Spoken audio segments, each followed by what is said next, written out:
Hey guys, it's Hannah over at Sherwood Forest Creations, and today we're going to be stitching the Spring Blossom. This pattern is available as an immediate digital download on our site, sherwoodforestcreations.com. While you're there, make sure to check out our full line of DIY embroidery kits and accessories.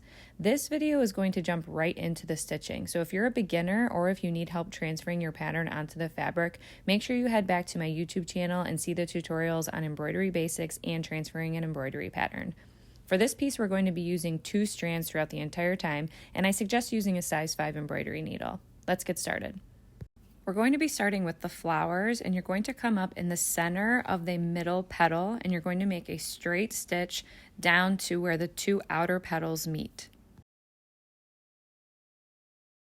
Then you're going to come up along your outer guideline just to the left of your initial stitch and enter the fabric in the same hole where your first stitch ended. Then come up just to the left of that stitch and again enter into the fabric into the same hole where your first 2 stitches ended. Make sure to keep your stitches very close together so that there's no gaps.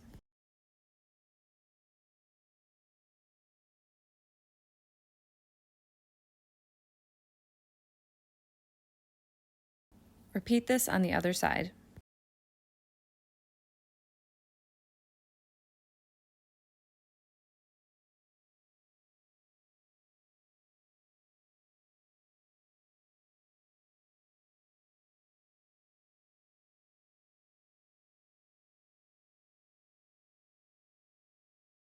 You're going to use the same technique for the outer petals, except you're going to enter into the fabric just below where you entered into the fabric for the middle petal.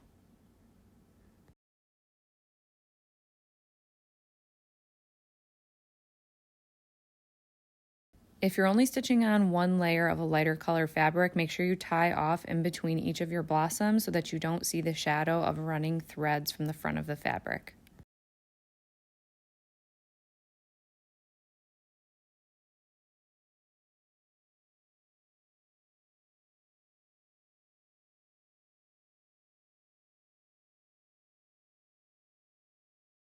For the closed blossoms, you're going to use the same technique as you used with the petals, but you're going to keep your stitches even closer together and almost kind of overlap them slightly. You can see how I kind of came up slightly underneath my previous stitch so that it gives a nice rounded effect.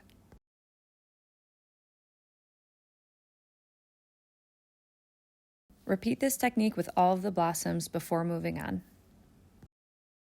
For the stems, we're going to be using a back split stitch or a reverse split stitch. You're going to make a single stitch and you're going to make it short.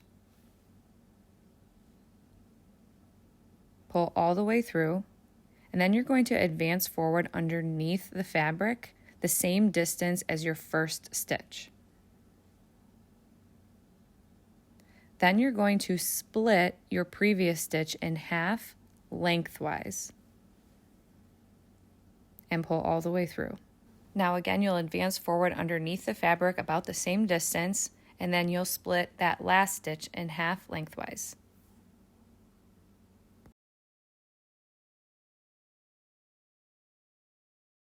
You'll continue these steps up the length of the stem.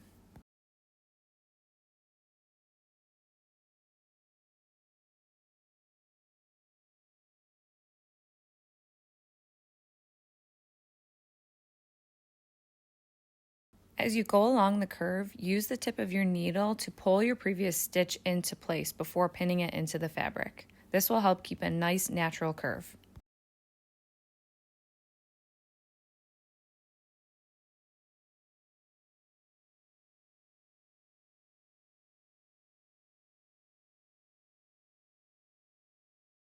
Once you reach a blossom, make sure to come up within it so that there is no interruption in stitching between the stem and the petals itself.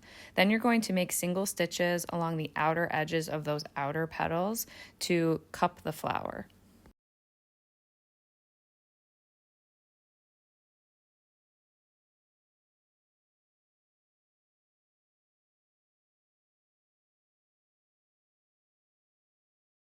For the short sprigs coming off of the main stem, you're just going to do single stitches coming up in the center of the stem and reaching out.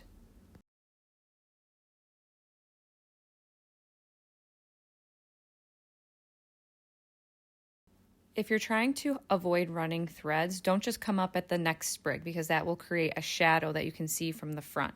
What you're going to do is you're going to link back into the stem along the angle of the sprig that you just did. Now you can run along the length of the stem down to where you want to come up for your next sprig without any shadows from the front. You'll repeat this process with all of the stems. And that concludes the tutorial on the spring blossom hoop. I hope you enjoyed it. Make sure you head back to my YouTube channel to see a few different ways you can back your hoops and how you can display them. Make sure you're following on TikTok and on Instagram, and subscribe here on YouTube. Thanks, guys.